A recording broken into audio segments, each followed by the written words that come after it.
Hello, good morning दोस्तों। कैसे हो?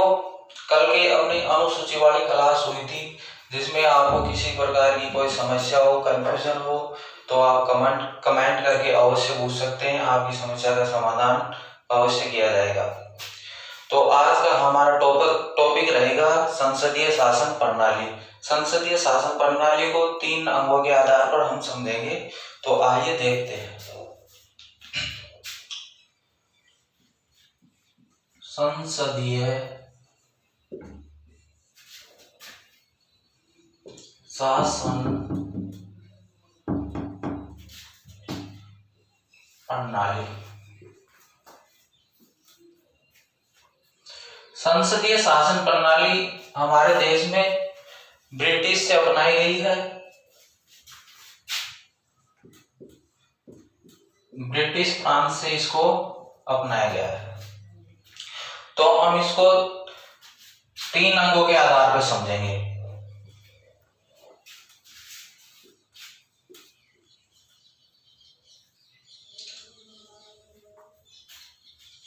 तीन अंग। एक है विधायिका। विधायिका, इसको हम व्यवस्थापिका भी कह सकते हैं। एक है कार्यपालिका। तीसरा है न्यायपालिका।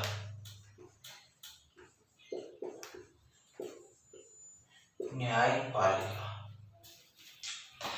विधायिका का क्या कार्य होता है? विधायिका का कार्य होता है किसी भी विधि का निर्माण करना, अर्थात विधेयक, बिल के संबंध में कानून बनाना। विधि, इसको हम विधेयक या बिल कह सकते हैं, जिसको बनाने का कार्य विधायिका का होता है। बिल। विधायिका का कार्य होता है विधेयक, बिल को बनाने का कार्य, और उसको लागू करने का कार्य होता है कार्यपालिका का। लागू। यदि इसमें लागू करने में किसी प्रकार का वाद विवाद होता है तो उसके लिए न्यायपालिका की व्यवस्था की गई है। हमारे संविधान में न्यायपालिका को स्वतंत्र रखा गया है।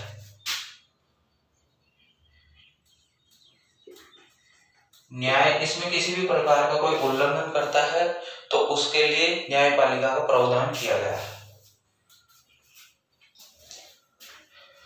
तो हमारे देश में 2 प्रकार की शासन व्यवस्था है, 2 प्रकार की सरकार है, जिसमें एक है केंद्र सरकार, दूसरी है राज्य सरकार।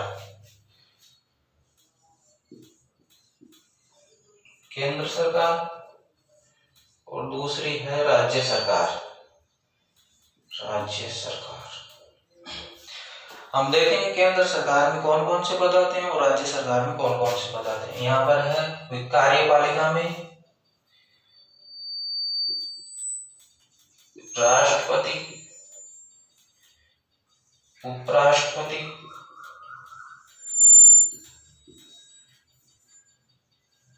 प्रधानमंत्री,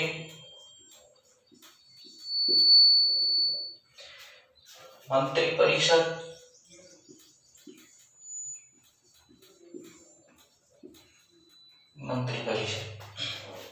केंद्र में जो कार्यपालिका का हेड होता है वो राष्ट्रपति होता है। यहाँ पे वही राज्यपाल, मुख्यमंत्री, और तीसरे नंबर पर आता है मंत्रिपरिषद। केंद्र में हेड होता है जो राष्ट्रपति होता है, जबकि राज्य में राज्यपाल होता है। वैसे तो राष्ट्रपति को काफी सारी शक्तियां दी गई है, पर केंद्र में राष्ट्रपति नाम मात्र की शक्ति का कार्यवाहक होता है, जबकि प्रधानमंत्री कार्यपालिका की वास्तविक शक्ति का हकदार होता है। फिर इसमें मंत्रिपरिषद में प्रधानमंत्री के नीचे मंत्रिपरिषद होती है, जिसमें मंत्री भी 3 प्रकार के होते हैं, कैबिनेट मंत्री, राज्य मंत्री, उप मंत्री।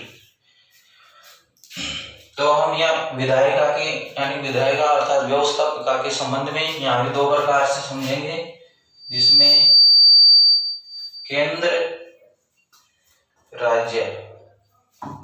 केंद्र में संसद होती है और यहाँ पर विधानसभा और विधान परिषद।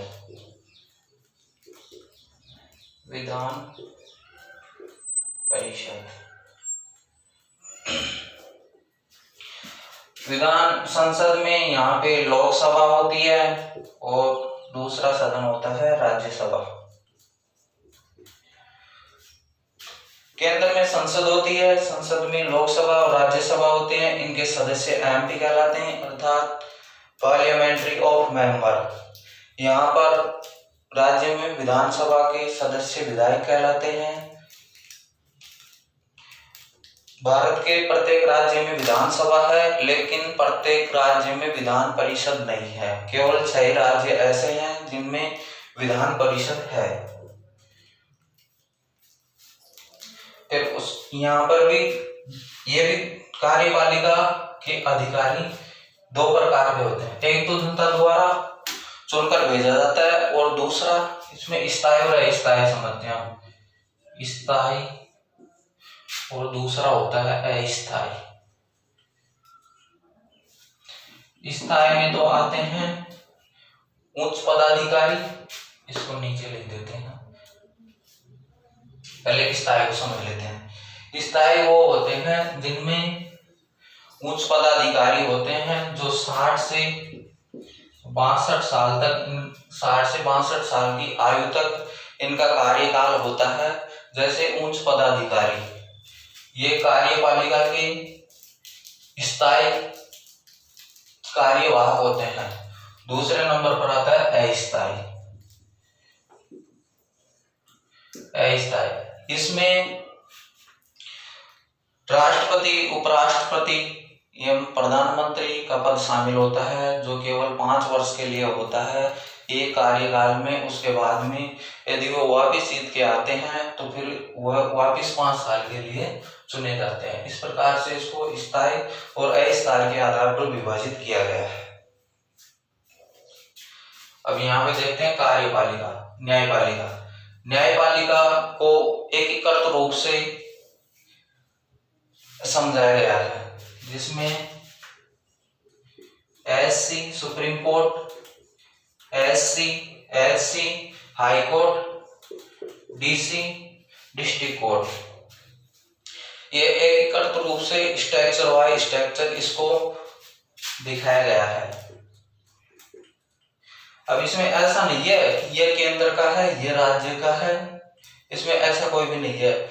यदि आप डिस्ट्रिक्ट लेवल के में आप कोई अपील लगाते हो, यदि आप उसके निर्णय या न्याय से संतुष्ट नहीं हो तो आप हाई कोर्ट में जा सकते हो। वहां भी यदि आपको न्याय में दिक्कत आ रही है या आप न्याय से संतुष्ट नहीं हो तो आप सुप्रीम कोर्ट में जा सकते हो। अनुच्छेद 50 में जब नीति निर्देशक तत्वों में समझाया गया था कि उसमें एक बात कही गई थी कि न्यायपालिका और कार्यपालिका इन दोनों को पृथक रखा जाएगा। जिस प्रकार से यदि न्यायपालिका और कार्यपालिका दोनों एक साथ रहेंगे तो कानून एवं न्याय में कई प्रकार की विसंगतियां आएगी, इसलिए इन दोनों को अलग अलग रखा गया। न्यायपालिका और कार्यपालिका के पृथक्करण की व्यवस्था अनुच्छेद 50 में की गई है, जिसमें बताया गया है कि न्यायपालिका बिल्कुल स्वतंत्र रहेगा, इसमें किसी भी प्रकार का वाद विवाद नहीं रहेगा, ये अपना फैसला सुनाएगा, वही सर्वमान्य होगा। तो इस प्रकार से हम इसको न्यायपालिका के संबंध में समझ सकते हैं। एक बार और देखते हैं इसको। संसदीय शासन प्रणाली। संसदीय शासन प्रणाली ब्रिटिश देश से अपनाई गई है। इसको हम 3 भागों में 3 अंगों में बांट के समझ सकते हैं, जिसमें एक कार्यपालिका, दूसरी विधायिका, तीसरी है न्यायपालिका। कार्यपालिका में केंद्र में राष्ट्रपति, उपराष्ट्रपति और प्रधानमंत्री, मंत्रिपरिषद। ये मंत्रिपरिषद भी 3 प्रकार के होते हैं, कैबिनेट मंत्री, राज्य मंत्री, उप मंत्री। जबकि कार्यपालिका में राज्य स्तर पर राज्यपाल, मुख्यमंत्री, यहाँ पर कार्यपालिका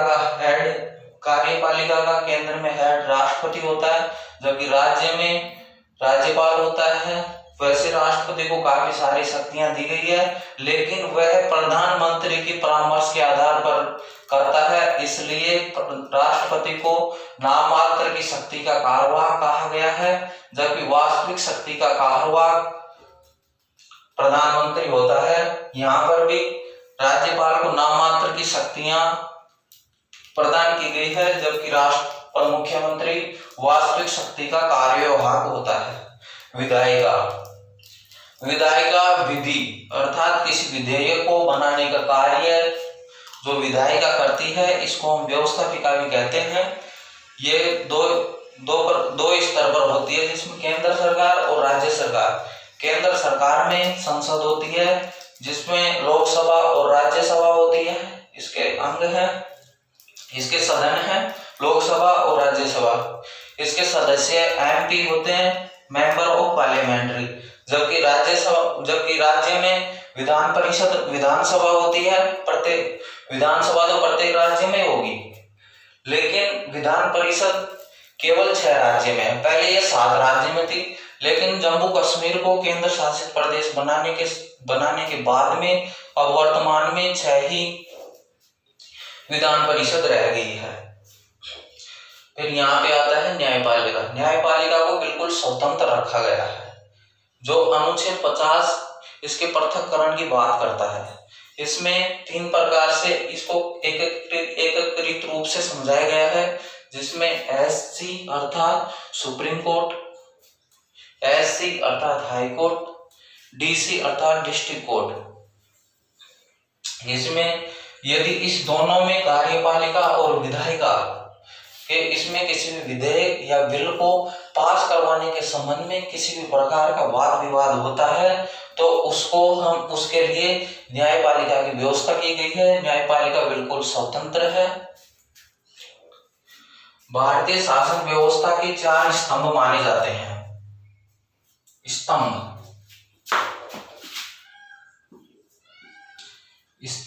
चार स्तंभ माने जाते हैं, जिसमें एक होता है कार्यपालिका, दूसरा होता है विधायिका, तीसरा होता है न्यायपालिका और चौथा नंबर का होता है जिसको हम कहते हैं मीडिया। तो दोस्तों, ये थी संसदीय शासन प्रणाली की बेसिक स्ट्रक्चर, जिसको हमने कार्यपालिका, विधायिका और न्यायपालिका के संबंध में समझा है। उम्मीद है कि आपको ये सब समझ में आया होगा। एक बार इसको और देख लेना, फिर आपको बिल्कुल क्लियर हो जाएगा। नमस्कार।